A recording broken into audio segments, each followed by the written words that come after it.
And at this rate, we have either a choice to stand up and stand for truth and understand. And that's not a pun because we were talking about being under jurisdiction, and the jurisdiction and dominion that I follow is the Heavenly Father, because I fight for a kingdom. Amen. And we're all ordained to come here to be able to take over enemy territory. That is my belief as a believer, as a spiritual believer, and as a Christian man. It is our duty to be able to hold people accountable. And if we're not willing to do so, to be able to educate ourselves, to pick up a book for ourselves, don't take anything that me or Thomas are saying for face value. I hope this is encouraging for you to go research yourself.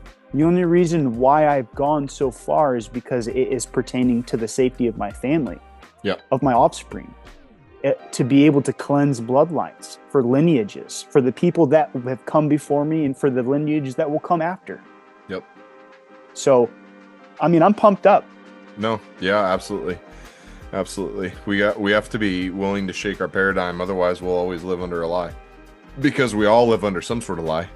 And if we can't question ourselves, this is a whole other topic, but if you can't get comfortable questioning yourself, then you'll never question the people guiding you off the cliff. Ooh, yeah. So come on. What's up, guys, and welcome to Fringe Faith. Today's episode is going to be a little bit different. If you followed me for any amount of time, you've probably heard me say that United States is a corporation, or that we as the people are no longer under the authority of the Constitution. If you've ever seen that and you wondered, why does he say that? This episode we get into that. Now, as to why a podcast about all things faith would get into this subject, well, for me, all these things matter to a holistic person. Yeah, we should be focused a lot on the spiritual, but we aren't just spiritual beings. The Lord made us from the earth, and so there is a physicality to our experience here, obviously, and we should take that into consideration also. That's why I got into the conversation about physical strength with Jason. That's why I talked about the blue light with Anthony. I think this is no different in the realm of law and what the government has done. I also believe that Jesus is the way, the truth, and the life. And if he is the way, the truth, and the life, then we should be seeking truth in every area of our lives, especially when it comes to fraud and injustice against the people. The Jesus I serve, he cares about justice. And so if our government has truly been unjust against us, we should take that seriously. And being in the political climate that we are these days, there's everybody up in arms about different injustices. And most of that takes form or takes shape in which political side of the aisle you stand on. But I'm here to say that this will unravel all that. None of that matters until we get this piece right. I am fully confident in that. Nothing good comes from any political leader until we figure this part out. And so I know it's very popular for Christians to talk about their conservative ideologies and their political positions and all that, but I think it's more important that we dig into this first, because this is the bedrock on which all of the fraud in the government stands, both left and right. And so without further ado, let's get into it. Today, I bring you In Fraud We Trust with Brock England. Enjoy. what's up, everyone, and welcome back to Fringe Faith, a podcast about everything involving the life of a person that has faith in Jesus. And today we are joined with my friend Brock England. He's an artist from the greater Indianapolis area, and he, like me, has been studying the legalities, the whole law system and such for some time now, and that's what we're going to talk about today. So how's it going, man? Oh, I'm great. I am great. was a beautiful sunshine day today. We've had rain, so thank you, Lord, for that. I am just so grateful that the Lord has placed me in this life to be able to find truth. And He's given me a lot of great opportunities, and this is the first time I'm going to be talking about it. That's awesome, dude. I love it. Well, you and I have talked extensively about it, so this is your first time talking publicly about it, which is pretty dope, man. It's also my first time, other than like a couple random posts I've made on either Instagram or Facebook. It's kind of my first time getting into it too. So, this conversation for those listening is going to be the intention is to wet your feet a little bit. It's to shake up your paradigm.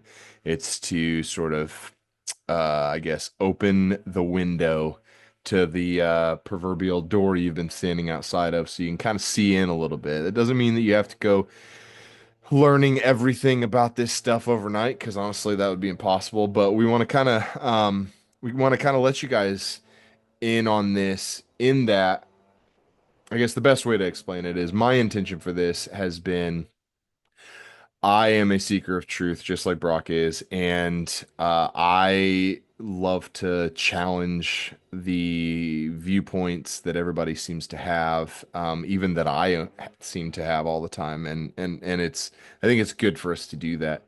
And in that challenging, I have come to wholeheartedly believe that our political system and our legal system and all that is corrupt to its core. And I have also recently seen, I guess, a almost worship of political systems and leaders in the last few years in the church. And this conversation is sort of a starting point of me addressing that with the church.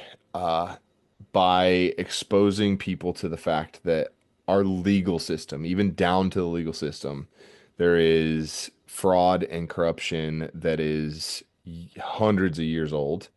And no matter who is put into a political position, unless they fundamentally change these things, they can do no real good for the people. So that's sort of, I guess, my thesis statement for the beginning of this. So what got you into this deep dive there, Brock? What made you decide that you wanted to get into this heavy, super deep topic of law and legalities and such? Well, I would like to say that I don't believe it was a choice.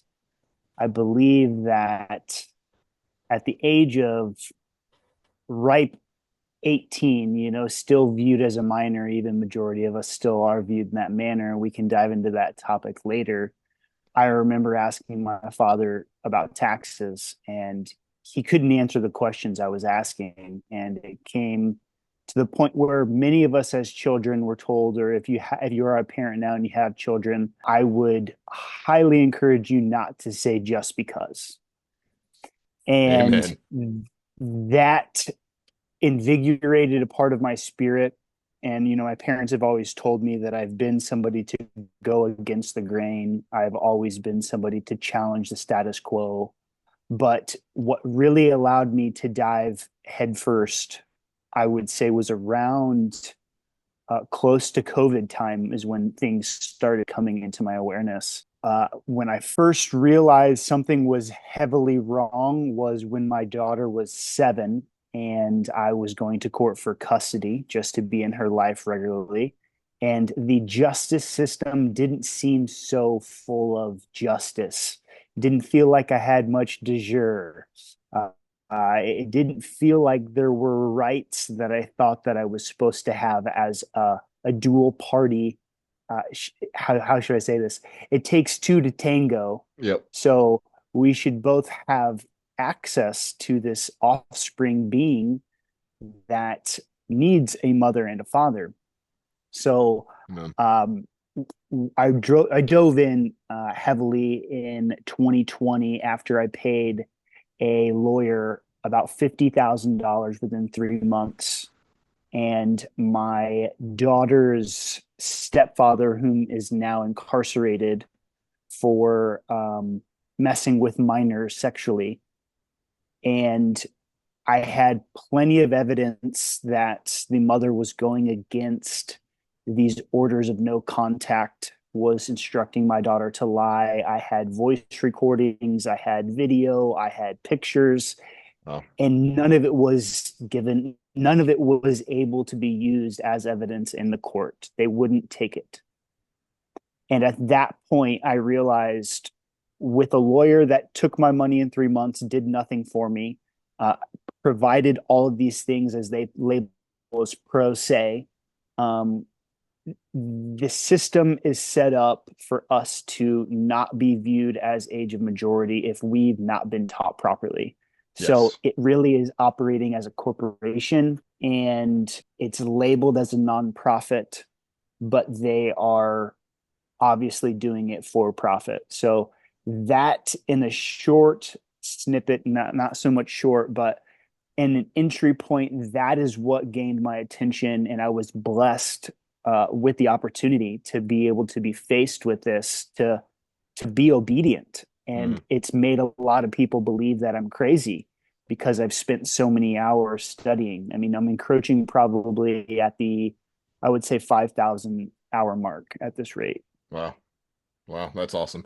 I mean, the amount of study, not the not the situation. So, one thing that you mentioned there that people that follow me will have recognized is the fact that you called it a corporation. I love that. People are going to immediately know that, hey, Thomas has been calling it that for a long time. I've wondered why. Like, so we're going to get into that today. Um, yeah, man, you mentioned that we're considered minors in the court, I think. Or you may not have used those words, but that's how I understood it. Mm-hmm. Do you want to sort of I did. start there, or should we Yeah. go into the history of all this Yeah. stuff first? I think, just giving a little bit of a basic foundation for everybody, that there is not one person that can't utilize this information. And I think it's important. And there is a big difference between a minor and an age of majority. We all know that. But what have we ever done to make a record to stand on? What is the difference? Have you ever heard the saying, the pen is mightier than the sword? Yep. And that is true, because if we don't have records, we are not submitting it, we are not carrying it, we don't hold it in trust, we are all viewed a minor. And the best way that I can tiptoe into this topic before we touch on it a little bit later is, if you're a US citizen, and I'm going to use that term lightly, you hold a social security number. It is not your social security number. And that is to be very clear, because it has never been us.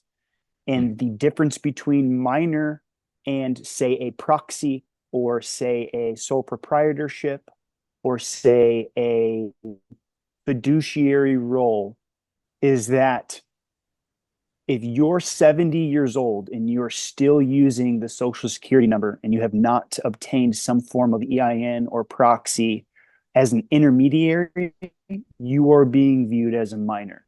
Hmm.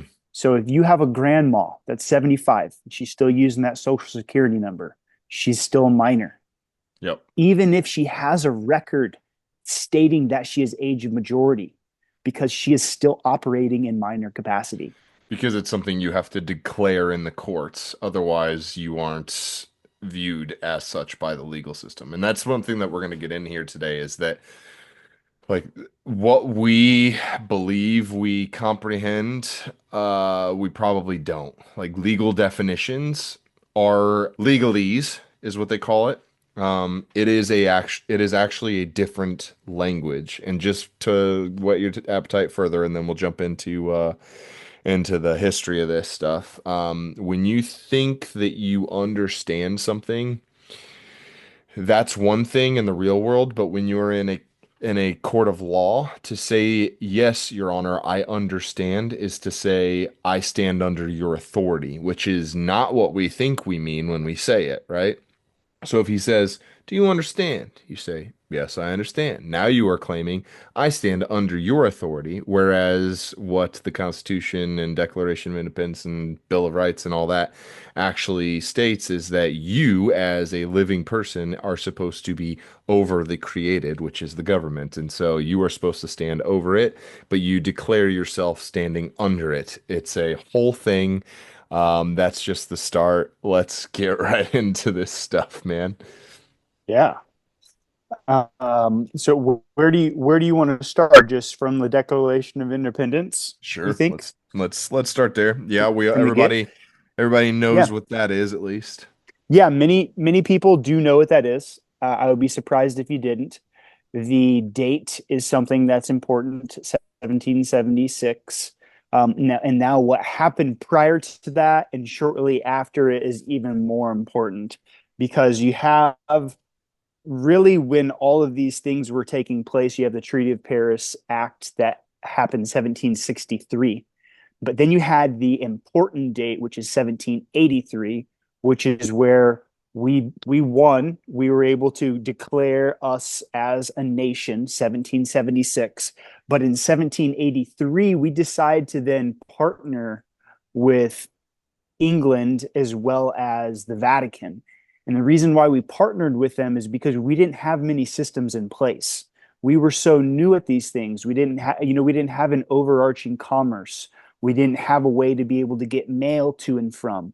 And these are things that they already had in place for many, many years. You're talking about centuries. So the Paris Treaty Act in 1783 is we agreed with England for them to be able to help us with commerce, with banking. And then we also then agreed with the Vatican for them to take over and help run with our postal service. And the interesting thing about that is those are actually conjoined because the first official currency of the United States of America were stamps. Hmm. So when you have stamps being official tender or legal tender, that was the basis of the Vatican. And I always love this question because it gets people's intriguing is, do you think it's an eagle or do you think it's a stork on the side of our USPS trucks? Right. I And would have thought it most was an would eagle. say it's an eagle, but it's actually a stork. And that's where we get into, we can go down that rabbit hole of a lot of speculation. And I haven't read too much text on this, but they're stipulating that the Vatican, um, you know, they were given the keys from Peter at one point, Oh, yes. Yep. and that is of dominion. So the Vatican is claiming the soul of all inhabitants of the earth. Well, Hmm. I mean, in many capacities, Matthew 6:24, I only have one master. So for somebody to believe that they have dominion over me and my spirit and my soul is something very, very wrong. And what does a stork carry? They carry babies. And Hmm. what do we typically get when we were born in a traditional fashion here in America? For some reason, people have gotten outside of the home to have babies and they've decided to go spend a bunch of money and have their babies be put through many foreign substances and Yep. then weigh us, do hearing tests, and then maybe go ahead and get an ink pad and put it on the bottom of your foot and stamp that and take an imprint of your soul. So Yeah. things just aren't mathing at this point of why we have placed so much trust in this. But when you look at history in 1783, is we were a great nation for all of what 7 years before we decided to allow some foreigners to come in and help run this country Yeah. and nation Yeah. or Let's corporation, whatever you want to call it. exactly, exactly. So the like some of this is a bit like symbolistic, obviously.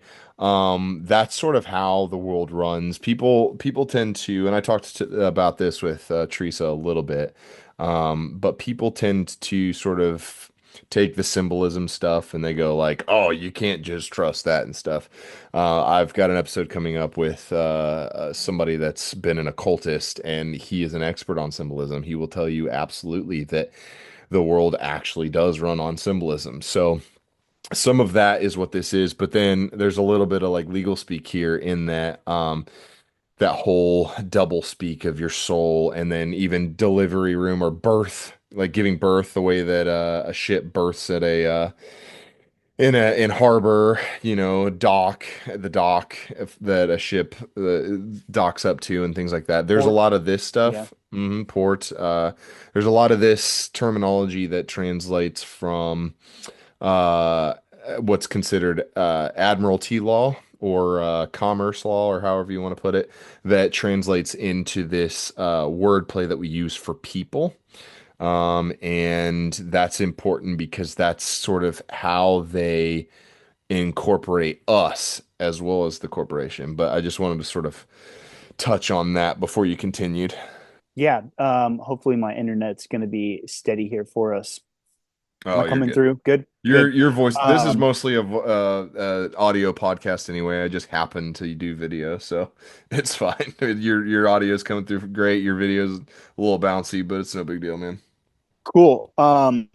So yeah, the thing that I believe we as individuals need to understand the difference of like people in person is a person can be broken down in many capacities. So I'll even just read it from Black's Law Dictionary, fourth edition, is a person term may include artificial beings as corporations. Yes. I don't know about you, but there's nothing artificial about this God-given soul, spirit, flesh that I'm living in right now. And then you get into people. In essence, there's a different stipulation within person and people, Yeah. and that is the biggest thing that people need to understand is when you are reading a contract or you're reading any stipulations and it claims a person. You can even go to Cornell Law and type in what is a person, and it'll tell you all of the breakdowns of what it can be.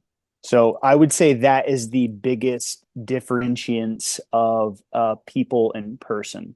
What just first came up was people can refer to a nation or a state in its collective and political capacity, or to people as a non-political aggregate, the repository of sovereignty, or the source of governmental power. There it is. Wow. Yeah, a state as people of the state of New York, a nation is a collective political capacity in a more restricted sense and is generally used in constitutional law, the entire body of those citizens of a state or nation who are invested with political power or political purposes. The neutrality laws that govern recognize the word people may have various significances according to the connection in which it is used. Hmm. Speak of the rights of people, people of the law, people of non-political aggregate. That's I think the biggest thing for people to understand when they're realizing what we're a part of now is majority of what we've been taught from Merriam-Webster and versus legalese are two different languages. And I don't think it's any coincidence that we were taught in a certain dictionary when it comes to an adverse effect or an opposite effect of what is being used in these legal matters. Yep. Yep. That's why some people use the term natural man or natural woman, is because it differentiates between you and a corporation. Yeah, and that's why majority of people are going back to I've heard many weird things about corporations being upset about this, but people using a red stamp. I think I've got one mine right here. Yeah, I have a stamp that if I'm signing anything, I will stamp my right thumbprint and then I'll sign through it with a blue pen. Hmm. because I want to show this red signifying my blood that I'm alive and nobody else has my thumbprint. So if I'm Yeah. agreeing to anything, this is proof that I am a living person. But that even goes back into that basis of minor and age of majority, Hmm. and layering our understanding or our records to be able to establish whether that's a living trust, you have a testamentary trust. It is in our records that we must signify and proclaim that we are alive, that Hmm. we are not a corporation, we are not a corpse, we are not a dead entity. And that's, you look at the driver's license, you look at your birth certificate, you look at your social.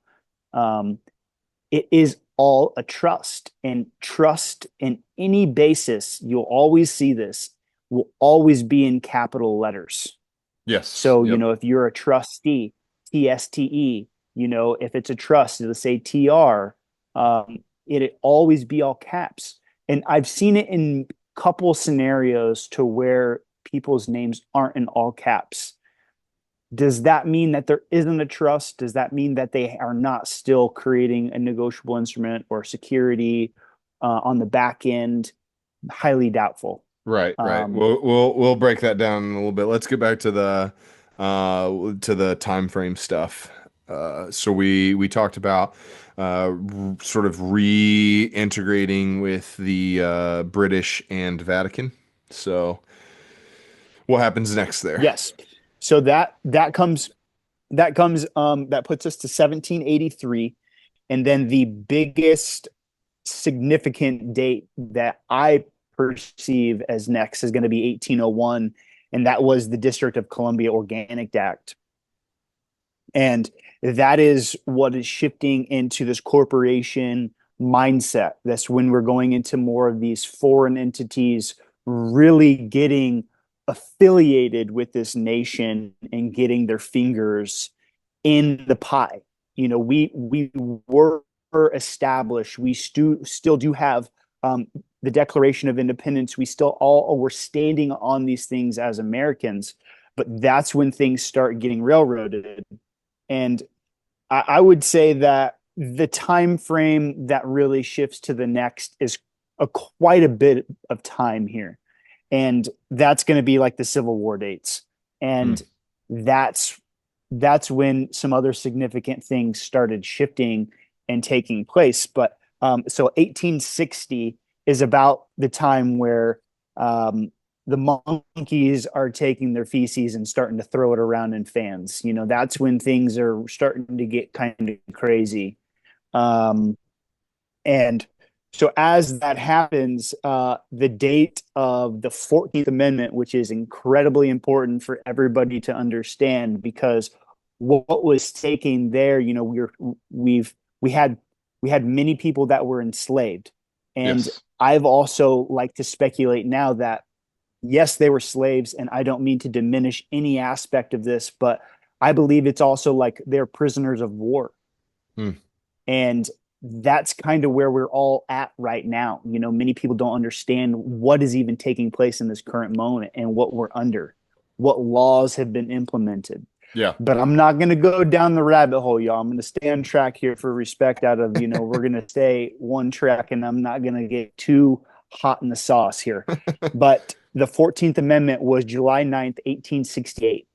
And So my comprehension of that is this was an attempt to satiate the slave owners that didn't want people to the people to not be slaves anymore. And from what I gather, what happened was they effectively took people's statuses and made them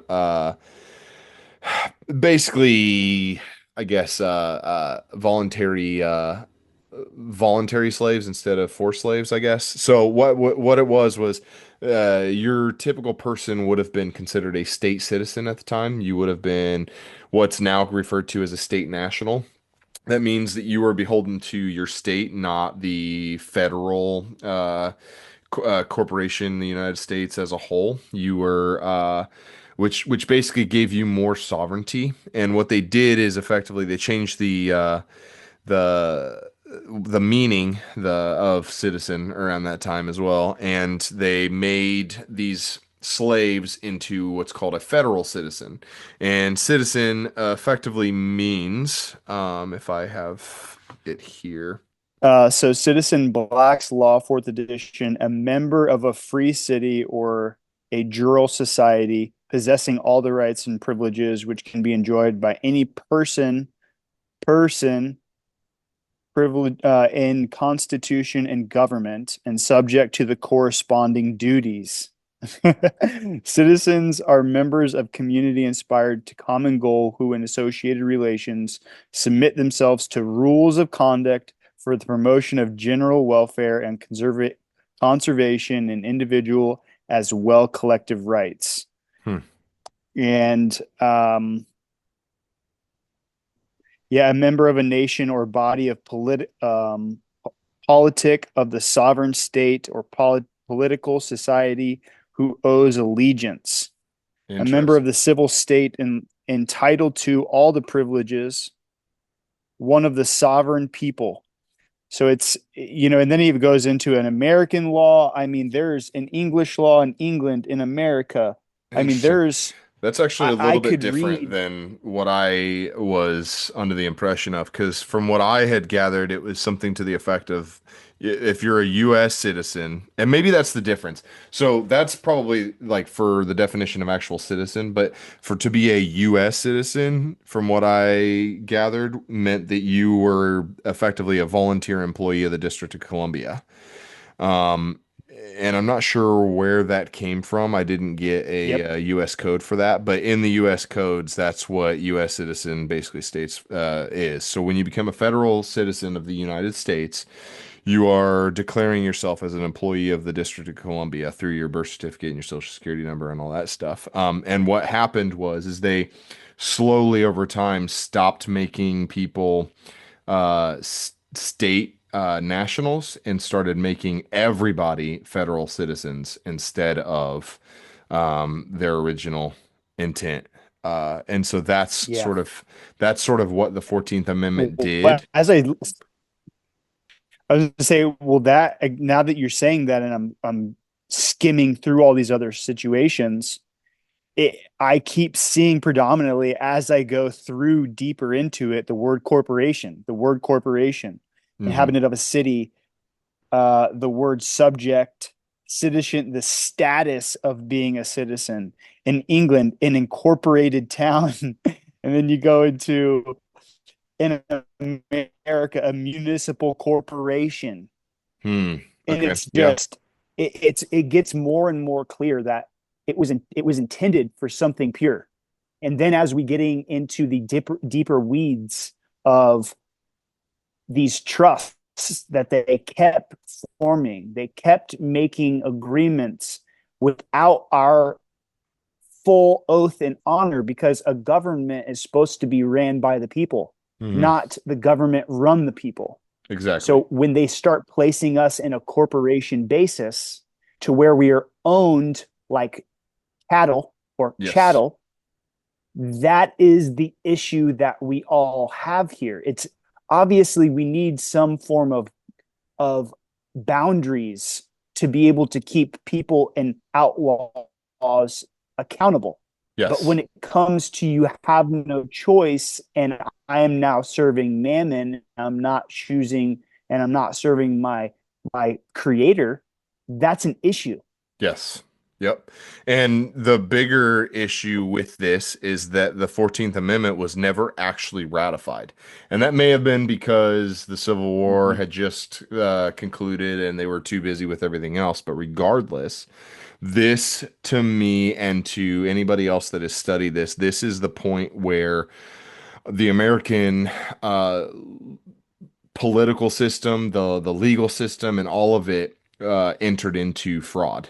And so from this point on, America is effectively in fraud. And this is the starting point of where when people get into political arguments with me, I'm always like, it doesn't matter. America's in fraud. And until they can go back to this point and fix this, then they can do nothing to truly benefit the people.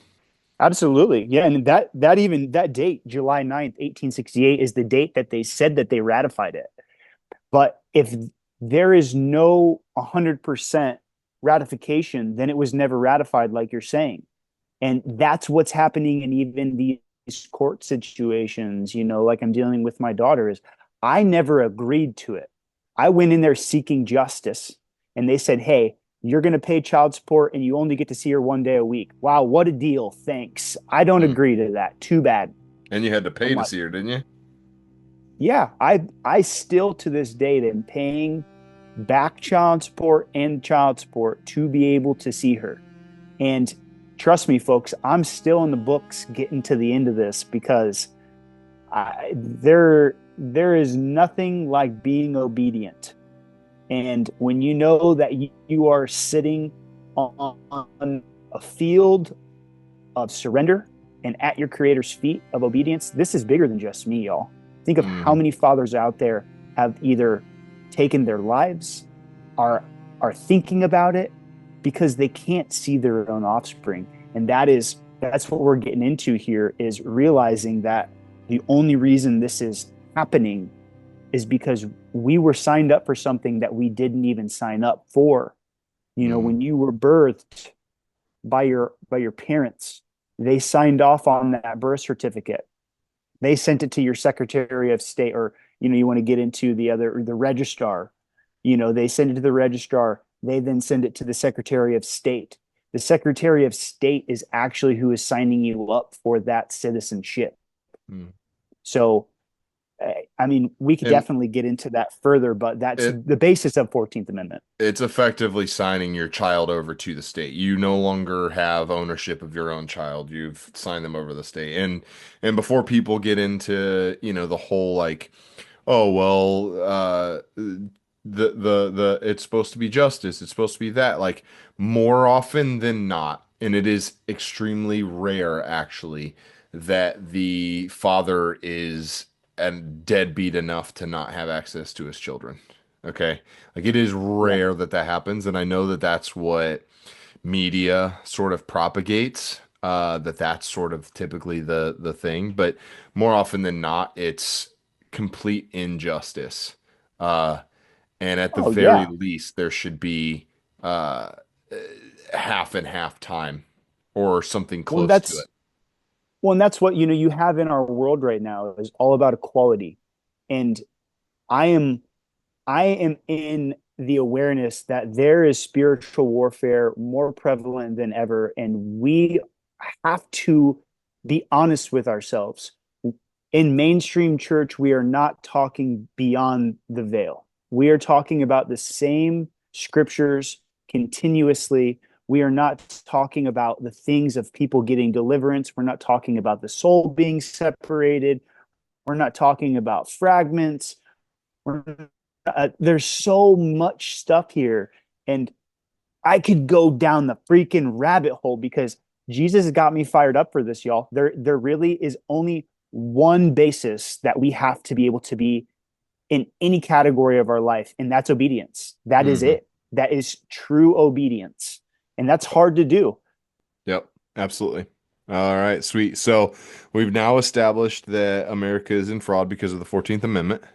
What's next on the list? So I skipped over that because that's an important one from the Civil War, because that's a big part of what the Civil War was. People were mad.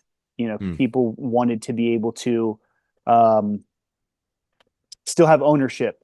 But the thing that I want to declare here really quick before we move on, that I think encapsulates that, is when we get into like state nationals and we get into that basis of like you being a part of that state, for us to really be solidified in that, the big portion that people were upset with slaves, or prisoner of wars, is you you were then able to own land, or you were not able to own land. And that is the big difference that I am seeing, is if you are able to have a piece of that state and you actually own it, and we could get down that rabbit hole too. that is what's going to encapsulate us of us being on the land and Hmm. of the land. But that's the encapsulation.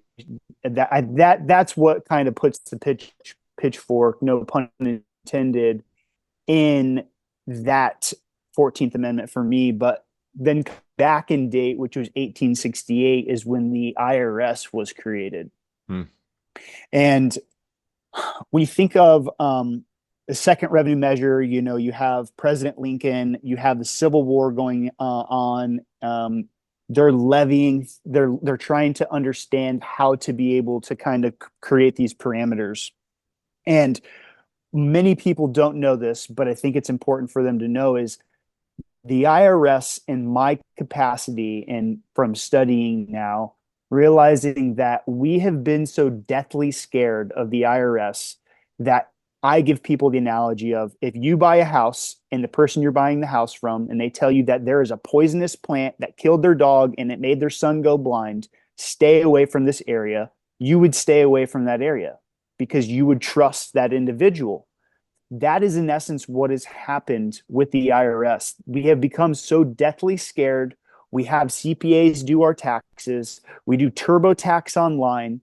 We don't understand this system. So it has been projected upon us to be scared. But the IRS is the brother to the Treasury Department. Well, who held the wealth, or who holds the wealth?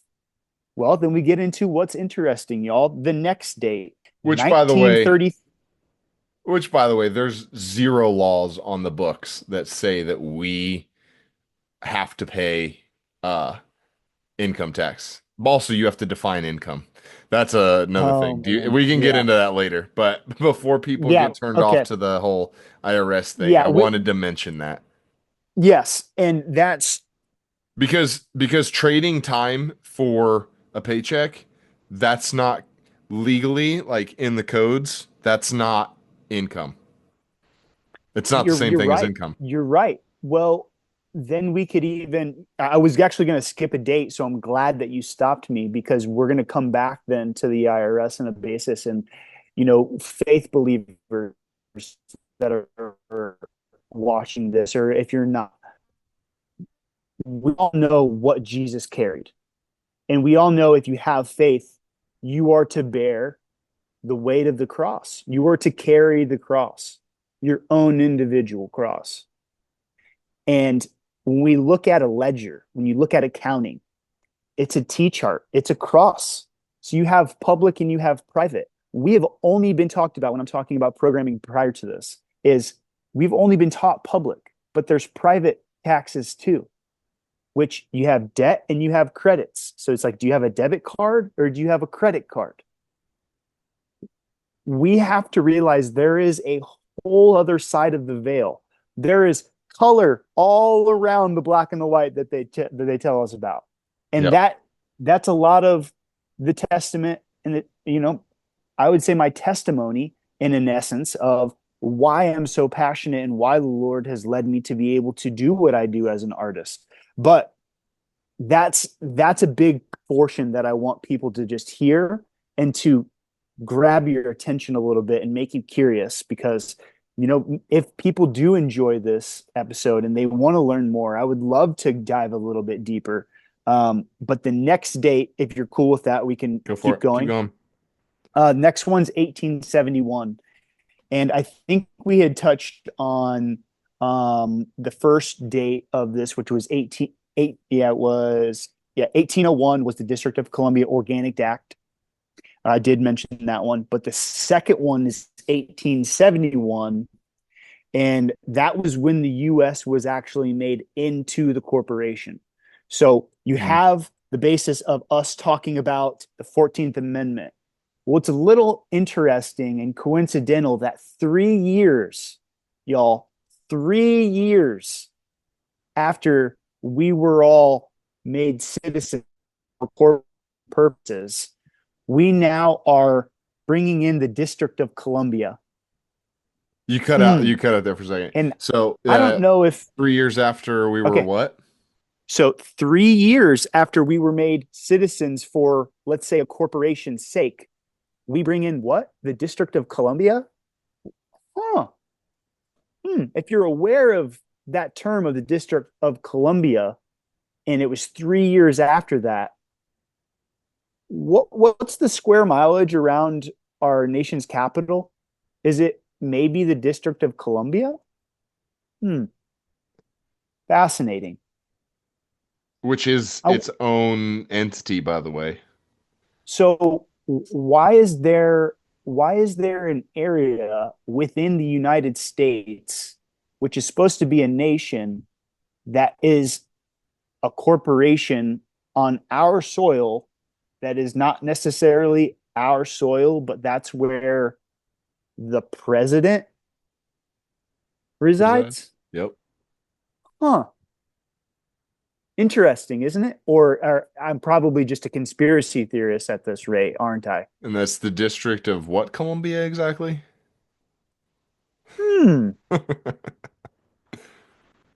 Fascinating. Yeah, yo, at this point, there can't be any more coincidences. Like Nope. you were saying with symbology, we have to stop taking blind statements and blind guiders for us to live our lives, and we have to stand on truth at this rate. It's 2025. They're talking about a world government. They're talking about, using, cryptocurrency, AI, all of these things. And at this rate, we have either a choice to stand up and stand for truth and understand. And that's not a pun, because we were talking about being under jurisdiction, and the jurisdiction and dominion that I follow is the Heavenly Father, because I fight for a kingdom. Amen. And we're all ordained to come here to be able to take over enemy territory. That is my belief as a believer, as a spiritual believer, and as a Christian man. It is our duty to be able to hold people accountable. And if we're not willing to do so, to be able to educate ourselves, to pick up a book for ourselves, don't take anything that me or Thomas are saying for face value. I hope this is encouraging for you to go research yourself. The only reason why I've gone so far is because it is pertaining to the safety of my family, Yep. of my offspring, to be able to cleanse bloodlines, for lineages, for the people that have come before me, and for the lineages that will come after. Yep. So, I mean, I'm pumped up. No. Yeah, absolutely. Absolutely. We have to be willing to shake our paradigm, otherwise we'll always live under a lie. Because we all live under some sort of lie. And if we can't question ourselves, this is a whole other topic, but if you can't get comfortable questioning yourself, then you'll never question the people guiding you off the cliff, you know? Um, Ooh, yeah, so come on. yeah. So we just established that the United States became incorporated, and that actually is proven. I've heard a lot of people be like, it's not really a corporation. That's false.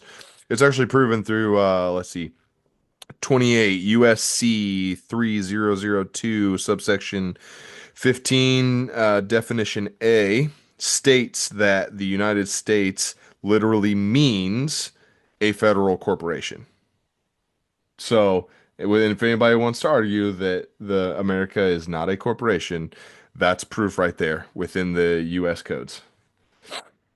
I mean, at this rate, within as much commerce that's being done, and us helping other countries, and taxes, and all of, in any basis of commerce, there has to be accounting. And if there's an accounting, there is some number to be able to track it. That's why QSIP numbers were created by the IRS, to be able to track securities. So Mhm. if the US isn't a corporation, there wouldn't be an EIN that is on Dun and Bradstreet. Is that where you find it? It would it's I keep thinking about that. I'm like, I know that there's proof somewhere, but I don't remember where to find it. So that's perfect for me, dude. yeah, I mean, that's what really, honestly, just to be able to give people that I'm not a gatekeeper. You were Yeah. talking about minor and age of majority. That is the difference. Is you literally, all you have to do is an SS4, or if you want to do um, a, Yeah, it's an SS4 to be able to get an EIN, for you to be able to have a sole prop for your social security number. And you have every right to go do that right now and then fill out a 2848, which is a power of attorney to start administering your own trust, your own social security number. And Mm, when you start operating with that EIN number, you are now going to be viewed with respect, and you're going to get, which is called a CAF number. These things are allowing you to go from minor to an age of majority, to where you are no longer operating in the public. This is just what everybody else does. Where yep. everybody says own nothing but operate everything. Come on, y'all. So Yeah. it's very easy. It's not as hard. And if it's overwhelming and you feel like it is heavy, reach out. I'll have a conversation with anybody. Yeah. Yeah. That's definitely something we can get into on like maybe a second episode or something. Just Yeah, sort of yeah. the logistical things of what to do and how to break through all this paradigm stuff. But we've mentioned a few times that you're viewed as a minor in the court. This is part of that whole thing, is especially if you hire a lawyer, you are considered incompetent. Like we're meant to comprehend this stuff. Um, like if under common law we would comprehend it, but because they've convoluted it through all this what's called admiralty law or commerce law or whatever that they've stacked on top of us over the decades, that is why we don't comprehend it. It's so convoluted now. But if we can bring it back to that common law practice, then all of a sudden it's much more Mm. understandable. And then we can stop hiring these frauds pretending to know law when honestly all they know is backdoor deals, for the most part. And we can Yeah. actually operate in our capacity as living man and woman, and be recognized as, an adult instead of a minor. Yeah, and I'm really glad that you brought that up, because this is a very easy Google for anybody. Corpus Juris Secundum 7, Section 4. And I said this to an attorney while my parents were so mad at me I wouldn't hire another attorney. And I asked him, hey, do you know what Corpus Juris Secundum is, which is the encyclopedia for attorneys? And I said, so do you serve me or the courts first if I was to hire you? And he said, well, of course you. I said, well, why does Corpus Juris Secundum 7, Section 4 say that your first duty is to the court? Exactly. Huh. Interesting. So y'all, it's literally right in our faces, and it's being shared, and it's been shared for a long time. But now with this media and with the internet, it's coming out faster and faster and faster, and people are waking up to, it's been in our faces, but you had to be willing to go read for hours and hours. Which honestly, conspiracy minded me, I wonder if that's why they provide this quote unquote hero, Trump, so that people stop leaning in on themselves and start leaning back in on the other wing of that bird, that proverbial bird. But that's Yeah. for another that's for another time. Yeah, and at any point, if you're relying on any other man to do what you have to do, and that's what I've seen so many people in this space that are starting to become aware of this, is they start saying like, well, oh, I've been filling all this stuff out with the IRS or blah, blah, blah. But then it comes out that the IRS is shutting down. Do I even do it anymore? And it's like, just because you're hearing something on a teleprompter, on a television, doesn't mean it should change your trajectory of where you're being told to go. And Yep. this isn't me telling you where to go. This is me telling you to take care of your own business. Yep. Stand on your 10 toes. That's all this is. For And sure. that does a really good job of us realizing that, hey, if everything's a corporation, well, I guess I better stop acting as a little bully, as a minor, and having other daddies take care of me and then steal all my cookies because I'm just giving them all my flour and all my sugar and all my butter and they're just eating all my cookies. Come on, guys. It's time to get your own cookies in your own cookie jar. Yep. Yep. Awesome. So that then goes into the next date that's important, which is 1933, which is when they stole all of our ancestors' gold. Yep. So they gave us an opportunity at that time was to either give us all your gold or potentially be imprisoned for 10 years. So it was a pretty big ultimatum like, hey, either give it to us or go to prison, Yep. which we all know was a tactic and it was a trust. But they They were had no seeing if real you would agree. grounds for it. No, they were seeing if you would agree to it. Just But like majority of 2020. yeah, well, like that's what I'm saying when it comes down to a record. If you Yep. had a record stating, no, I own my own land this square mile by this square mile in this area, and these are the metes and bounds of my trust that I stand with by my creator, you may not take my property. You may not take my res in trust. If you don't know what that means, look it up. If we're not able to guide ourselves, if we're not able to administer our own lives and be able to be in obedience, we're going to allow other people to do that for us or other governments to do it for us. But if, just like everybody has heard here recently, where Elon was talking about where's all the gold? I don't know. Hopefully it's there. That's your ancestors' gold. Who's that? It's not the United States gold. There's a reason HJR 192 says that all debts of the Americans are an obligation of the government. It's so true, dude. This is a wild thing to recognize, to realize, because like what's his name?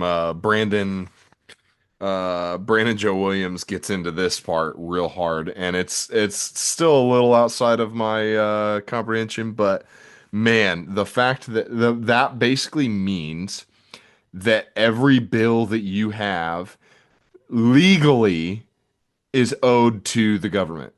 Yeah, because who's the social who's the social owned by? The government.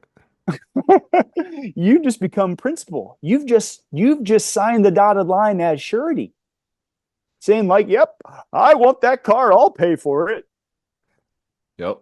And it's your money. because that's what you were taught. Yep. But they're debt notes. It's a the Federal Reserve. We had talked about this. The Federal Reserve isn't even federal. Nope. It's a hook on words, y'all. They have hook, line, and sinkered us to think that we are all paupers. It's true. That ain't the truth. So 1933, if they stole all of our gold, our ancestors' gold, and they gave us pieces of paper instead to say, hey, this is how you'll be able to do commerce. This is how you'll be able to pay for things. And we'll offset that amount on the private side for you, as long as you have the accounting, if you have the receipts. But then we all kind of just forgot how to do that. Mhm. So where did all the wealth go? Yep. Where? But what about my cookies? You got some milk? What about my honey? Yep. So this is another one of those interesting things where there's two different words that we think mean the same thing but don't. So money is defined as gold or silver, and it does not embrace notes or bills. But currency is gold and silver and notes and negotiable instruments. Any of the above can be considered currency. And all cash is just a negotiable instrument. Basically, it's a promissory note or a promise to pay. All it means is effectively is like, yeah, I promise to pay you at a later date. Like when I give you $5 bills, I'm not giving you five of anything of value. I am saying that I will pay you five something eventually. That's what it means. It's a promissory note. It doesn't even actually amount to anything. It's wild. Well, the last thing I'll say, I'll let you go back to it. The Emergency Banking Act is effectively established infinite credit to everyone because they took our ability to pay things away.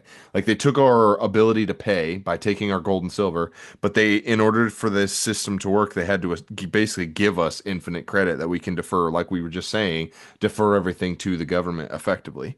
And it's basically just infinite permissions to defer to a later date is what it effectively is, and it's defined. Credit is defined as a permission to defer a payment to a later date.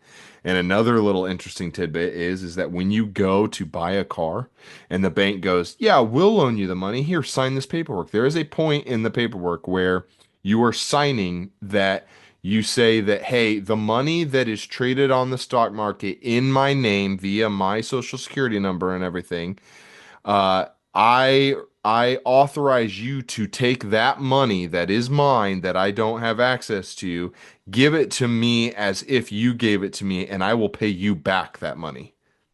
it Wild. gets it guys it gets even crazier. That is the funny part. He had he, oh man. Thomas talked about negotiable instrument, and I just want to say it very clearly. I'm going to go two places with it to not overwhelm anybody. You can literally go Google it right now. Negotiable Instrument Act of 1881, and there is 5 ways that you can create your own negotiable instrument. Oh, what? You got to be kidding me. Nope, not at all. I can make my own money. Interesting. Yeah. So all these people that are trying to go get a job and they're not paying you what you think that you're worth.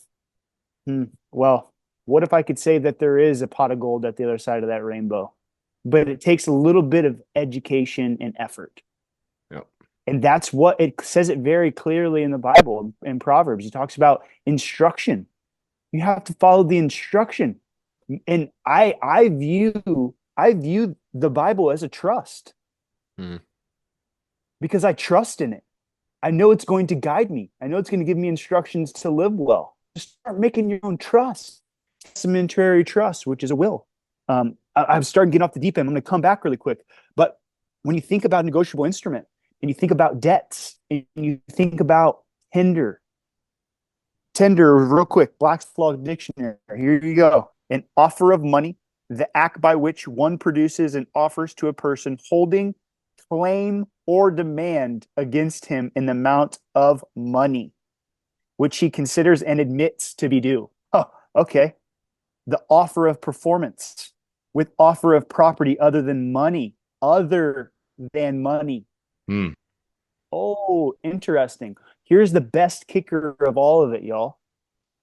Is this is the UCC Uniform Commercial Code, which is the code to be able to hold all commerce over the entire globe to a standard, to be able to hold them accountable. UCC 3603, tender of payment.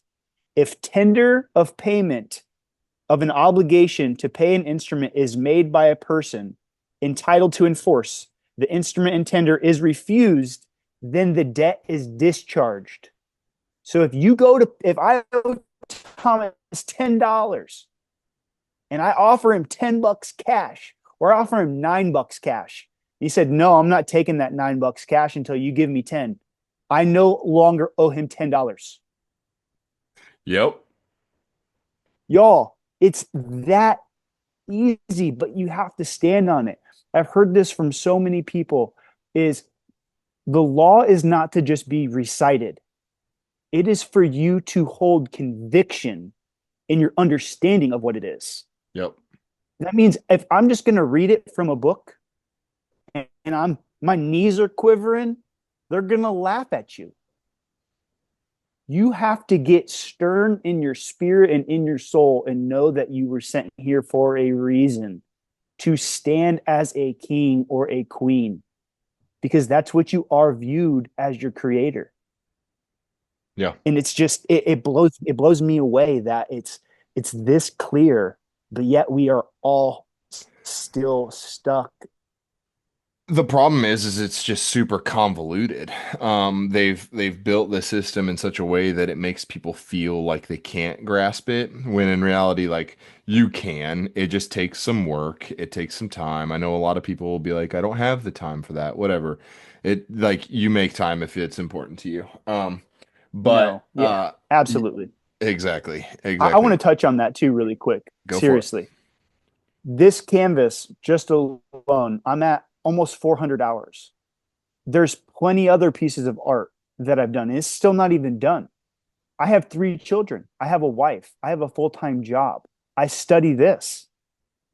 If you feel like you want change in your life, you will make time for it. You know how Hmm. many times I've slept maybe 2 hours or not gone to sleep because I'm so zooted? There's things that when it hits your spirit, you'll make time for it. This may not be it. This may not be your sauce. Yep. That's okay. That's okay. And there's no judgment on any of this, y'all. This is strictly just sharing with you truth. That's all this Exactly. is. Exactly. And for the majority of people, you don't have to implement all this stuff. But to recognize the lie when the lie is there, that's how we actually make real change. Like, for people to start calling things out. In a interesting note, like we'll let's talk about the driver's license thing for a second. You'll see all the time on the internet people that are reciting things that they don't comprehend to cops, and then they get belligerent to the cop, and they may be quote unquote right about what they're saying, such as legally speaking, they cannot require a license to travel in the way that is common. That's how it's worded. Okay. But the reason that they require a license of you is because they've trapped you into a wordplay saying, no, we're giving you a driver's license. That's different than traveling, even though traveling in a car for me and you is the same as driving a car. But in their eyes, driving is defined as doing commerce on the roads, right?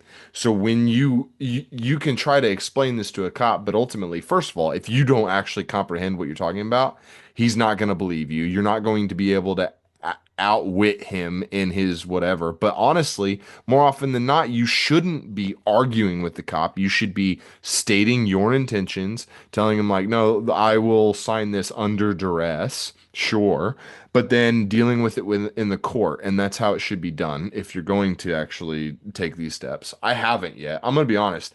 I'm not at the place yet where I can go, yeah, I comprehend this stuff enough that I can walk into a courtroom and say, "Hey, this is what I stand on, and I know that this is the truth and all this stuff."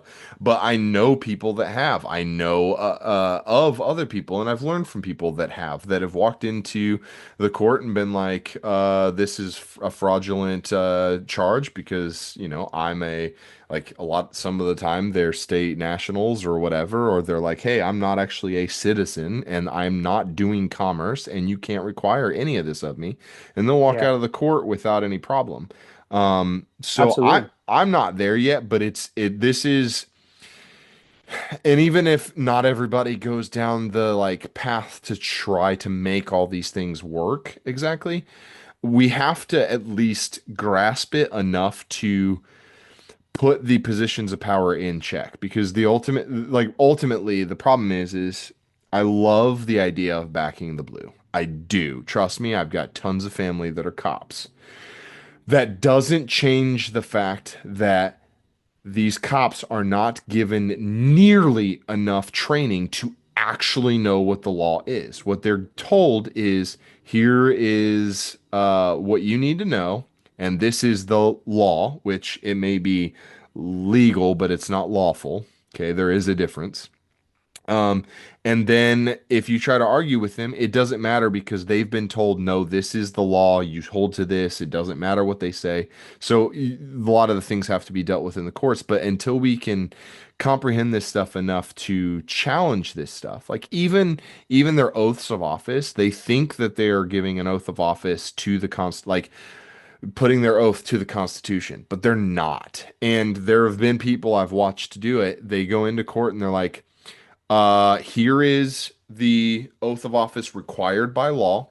Here is the oath of office they gave. They don't match. remove this man's badge. And it happens. They end up having to take the man's badge because he doesn't realize he's in fraud, but the system has put him in fraud. Okay. So, all this said, for Right. us to actually make a change, we can't trust our Republicans and our Democrats and all these other guys that most of these guys know this is sort of how it is, but the fact they're not teaching people this, that's why Yeah. I'm always super hesitant to believe that they actually care about the people. But When and last I'd like thing, go ahead. like until we can get to the point where we sort of comprehend this and force them to start making changes, like we don't have to do it all on our own, but we at least have to come to a basic comprehension that, hey, the system actually is fraudulent at its core, and then we can start making changes. Go ahead. Yeah, it's just when you're doing the whole bait and switch was what just happened. They've gone from a republic into a corporation, so they're bonded through a corporation. They're not bonded by, the Bill of Rights. They're not bonded by the Declaration of Independence. That is what the issue is. And so when you have like the DMV that's giving you this license and this the registration for your motor vehicle, your car, whatever you want to call it, they're stating that you are doing commerce with that car at all times. And that's why they're able to tax you. That's why they're able to get you the registration fee. That's why they're able to do all of these things. So it's a trust, it is a contract. And Yes. anytime that there is a contract, there has to be a meeting of the minds. And what that means is you both have to have a say of what that contract should mean. So if you're just signing it and there's only one signature, one wedding signature by you, that is not an official contract. So, you can go so many different ways with, but at the end of the day, the Department of Motor Vehicles is really being enforced by these cops to make sure your vehicle is not being stolen. They're not there to interrogate you. They're not there to do these things. They're there to make sure that the vehicle has not been stolen. And that's why they ask for your registration and identification to make sure that you are the owner of that vehicle. Yep. So when it comes down to just that simple factor, we have to expand on it a little bit more. And as you can see, I kind of like depth. I like to go a little bit deeper than what's on the surface. So that's when we start asking these questions of, well, what is the difference between a motor vehicle and a car? What is the difference between a DOT plate and a state registered plate? Hmm. What is a non-commercial vehicle versus a commercial vehicle? Yep. These are simple terms for us to start simply researching and understanding that we have to have status. And if you are going to get a driver's license, then you need to be able to have records stating that you're not the surety for that trust, that Yep. you're just the trustee. It's Yep. trust property. Quit registering your vehicle with the state as your individual capacity. Go create a trust, put your car in it. That way the state doesn't own it. And it's just a contract between the trust and the state. Yep. It's that easy, y'all. So just to make sure that we hit that nail on the head to where it's not as convoluted as we may think, but it's just a couple of steps. And when we Yeah. can get over that hump of fear and misunderstanding, just if anybody is with us to this point and you've listened and you're intrigued, I would just ask if you know what the three positions of a trust are. Hmm. You have the grantor, the creator, you have the trustee, which is the protector, and you have the person that benefits. You have the beneficiary. So if you own a treehouse, say I go make a treehouse in my backyard, and I'm like, yo, Thomas, I need you to make sure this treehouse is in tip-top shape. It's got shingles every 5 years. You change the windows, you clean it, you make sure there's no mice, you got traps. That way my kids can enjoy it for the next 10 years. And after 10 years, we're going to have another meeting to make sure that we're still on the same page. Hmm. That's a trust. As a Yep. grantor, a trustee, and a beneficiary being my offspring. It's Yep. that simple, y'all. And you can then have the meets and bounds, which is all of the terms and conditions, like I said, of how he takes care of it. And then you have the res, which is the property. And I touched on that. And I don't Yep. want to overwhelm anybody, but that's a very No, yeah. simple Yeah, way yeah. to be able to look at it in a triangle. I think the last thing that I was just thinking of that I feel like needs to be put on there, especially with the driver's license thing, a lot of people will go, well, what about enforcing the laws and et cetera, et cetera? Well, the thing is most of the laws are actually codes and statutes, and any speeding ticket is fraudulent in nature anyway, because a crime, as defined by law, is a harmed person or property. And speeding doesn't harm anybody or property unless you hit somebody. So road signs are purely there, were originally purely there to dictate fault. They're not there You're to, what's that? said you're actually, if you want to get technical, if a cop uses a radar gun which has radiation and they're shooting that laser of radiation at you, there is a harmed party and it's you. Yeah. Yep, that's funny. That's awesome. All right, yeah. So that was kind of something I wanted to hit because I know people like they think that and they think whatever. It's fine. You don't have to completely. You don't have like this conversation. I guarantee you, for a lot of people, it offends your sense of reality, obviously, but also your sense of patriotism, even. Because ultimately, like, we've been raised to think that, like, Mhm. you are a good boy or a good girl if you do these things. And then because of the law first mentioned, it gets ingrained further and further. And Yeah, eventually you morale. get to the Yeah. point, yeah, you get to the point where you're like, yeah, no, this is definitively the truth. Problem is, it's not. And if it upsets you that we're challenging these things because it like offends your sensibilities or whatever. Like some people, they're like, "Oh, if you're not paying taxes, then how then will they take care of the roads and how then will they?" Well, first of all, they've done checks on how these budgets and how our tax money is utilized, and almost none of it actually goes towards what we have been told it goes to anyway. Most of it goes overseas or to some nonsense or in the pockets of politicians. It doesn't actually go to the roads. That's something else. Okay. Um, so when this is, like I said in the beginning of this is just to whet your palate to help you grasp sort of where I want to go within this particular subject. And why would I get into this on a faith podcast? It's because it matters to us. Um, we are believers in Jesus. We believe that He is the way, the truth, and the life.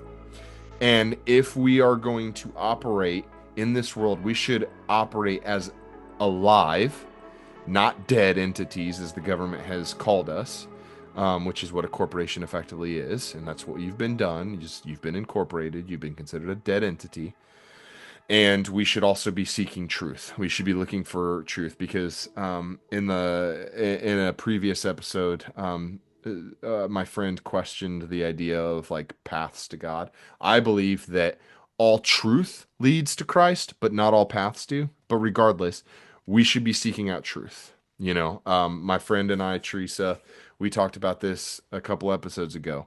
Like, I believe wholeheartedly that when you seek truth, even in things like this, it will eventually lead you more and more to Christ. Like, this touches the justice part of me that like I know Jesus feels too. Jesus feels a sense of justice. And when things are done unjustly, which is what is happening in our government, I guarantee you the Lord is just as offended by it as I am, if not more. So that's why I think it's important for us because we are holistic people living it in the world. We're not of the world, but we're living in it. And so it affects us, right? And so we should at least, I don't know, we should be seeking truth in all things. And that includes this. Do you have anything that you want to, Absolutely. yeah, go into? Yeah, I think it's just the two other dates that I have. Yeah, November 1936 is when the first Social Security number was created, which another coincidental, 3 years after 1933, when they stole everybody's gold. And it's just kind of funny at this rate. And then you hop into about 30. or so years later, 71, when Nixon took us off the gold standard. So our dollars, our debt notes at that rate were no longer backed by our gold. So what was our financial system then based on, which is then really just fake money, play money. And that's where we're at right now. And you can even look at the graphs. The moment that they took us off that is when inflation started going up. Hmm. So why did milk not stay the same price? Why did eggs not stay the same price? And it gets to the point to where if we continue to entrust in the system that has really taken advantage of us, it's never going to get better. Yep. There has to be a rate that we bind together as a republic for what we actually came together in the original essence and disbanded from England to just continue the same game.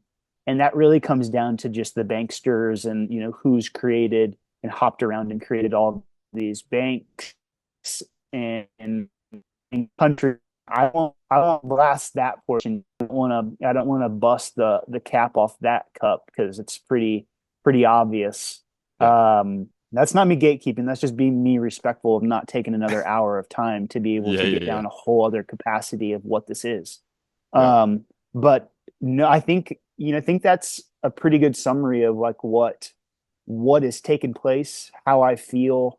I could go into the whole minor and age of majority further Yeah, within we can the do. IRS because that's what we got into. But that's a whole Yeah. other podcast. So Yeah, we can do another podcast in the future, kind of going a little bit deeper into this stuff. The last thing that I kind of feel like on more of a personal note that I'd like to ask is, um, uh, have there in all of this, are there any particular fruits that you've seen in, like, are you able to see your kid more because you've won some battles or anything like that? Like, have you seen any fruit in that, in your custody stuff? Have you won any battles in that? Is there any fruit in that labor? yeah, I would say, and I shared this with Thomas before we started, was I gained so much information in such a short period of time, and I was led astray many times that I actually became almost frozen in my movements because I had so much information that I didn't know which way to go.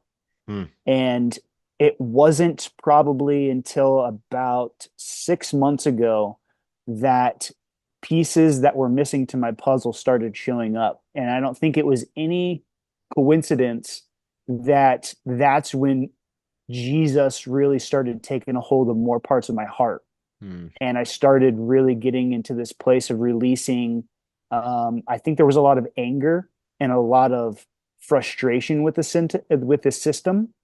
Hmm. And it wasn't that until I realized that it wasn't anger and frustration towards individuals. It was really against the other, I would say the enemy, like the other side of the veil. Yeah. When you think about good and evil, if I was to say that I was mad at my daughter's mother, that would be wrong. I should love her as my neighbor. But I really was mad at her fighting against the connection between me and my daughter. So I ended up running after her and asking for her forgiveness and forgiving myself because I was trying to make two wrongs into a right. So Yeah. I would say that's a huge fruit of me realizing that I was willing to stand up for myself, but I wasn't willing to admit that I was still trying to attack somebody else. Hmm. And I was still trying to bring somebody else down. And that's never right. So when you look at this, you have to have the right heart. You have to have a true, genuine forgiveness and authenticity of to be like Christ. And that was something I had to die to. And I would say that's probably the largest fruit that I've been able to taste. Amen. But now that I'm pivoting and I'm transitioning past that, I would say the fruit is still to come when it Yeah. comes into like this custody aspect because a living trust is being put in place. The proxy, the sole prop, all of these things are right there, you Yeah. know. Okay. So hopefully the next time we talk, I can be able to really speak on what people would say is like tangible fruit of maybe more time or maybe um, more silver and gold. I don't know. Yeah. Yeah, we'll see. Yeah. But Yeah.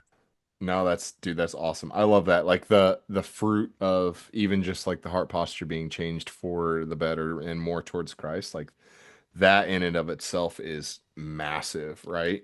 So, for anybody that wants to dig into this a bit more and they don't want to wait for our next episode, even though like we will do another one and hopefully people will be just as interested in it. I'll point you to a couple of episodes. I gotta find them first. That I feel like did a really good job of explaining some of this stuff. It's honestly where a lot of my notes came out of. There's one with, honestly, you can just search him. His name is Brandon Joe Williams, and what you will find is that he likes his vulgarity, but which is one reason why I'm not like, that's the one thing that kind of turns me off to him, which I don't mind vulgarity to be honest, but it's a little much for me. But he is incredibly intelligent and knows his stuff, and so when it comes to actual podcasts, listening to him, is you'll learn a lot. His social media, like I said, is a little bit vulgar, so it is what it is. And then there's another lady named Miki Klann, or Klann, Klann. Those two are good names to research since I can't We're seem back. to It's find. Saturday again. well, Oh, that's all right. Since I can't seem to find sorry. the actual episodes. Yeah, no, I've got a plug that I'd like to Go get for it. people Yeah. into, and it's somebody that, interesting enough, I said where a lot of my fruit, my heart was changed. And I think, when you start doing this stuff and you want to put people in their place or you want to call a cop out or, I didn't get to speak on a lot of that. And that's where none of this is to be abused or be belligerent. Absolutely. If you get pulled over and you want to have a conversation, that's one thing. But when you trying to have a higher up and put a cop in his place is when it can end bad and you can get arrested. Yep. You always comply. You always state you're not being belligerent. You take the ticket. You do whatever you do. And then if you feel like you want to stand on anything, you do it afterwards because it is that contract that they're trying to seek, after. But a YouTube page that I would highly recommend is a lady named Kimmery Teeter. She's helped so many people. She's had many successes, especially when it's into the IRS realm. And her YouTube is called Heart Boat. So literally Heart Boat. And she's a faith-based woman. She loves praying before everything. So it's, almost like the opposite of what Thomas is saying. Brandon he is vulgar, but he's got a lot of great information. Kim Marie, she's going to be vulgar, but she is a believer. Yeah. And so if that's important to you, I would love to plug that. And like I said, if you want to have any communication with me, I'm totally open for that. My Instagram is @rewire. And I'd love to have any dialogue or whatever, or send you any links of information that I have. And I'm just grateful that the Lord has allowed me to see that majority of the opposition in my life has really been a part of the biggest blessings. Because it's really just an opportunity for us to surrender, repent, and realize that we're not perfect and nobody else is either. So, amen. Yeah, dude. Awesome. Well, thanks for doing this podcast with me, man, and for being the first one to touch on this subject with me. And dude, I'm stoked to do another one. We can probably, even before we do a part 2 to this, we can at some point connect and we can do sort of your testimony and some of your art stuff, man, because I know the stuff that you and Zach are doing. I love that, dude. Yeah, the stuff that you guys are doing is really cool. So, appreciate that. Yeah, I felt the spirit come in. Beautiful. Yeah, dude, we'll do it. Well, thanks for listening, guys. If you enjoyed it, like he said, you can reach out to either of us. He might know more than I will, probably, most likely. And if you do enjoy it, leave a comment, leave a like, 5-star the podcast on Spotify, whatever it is that you're using. And thanks for listening. We'll talk to you guys later. Cheers.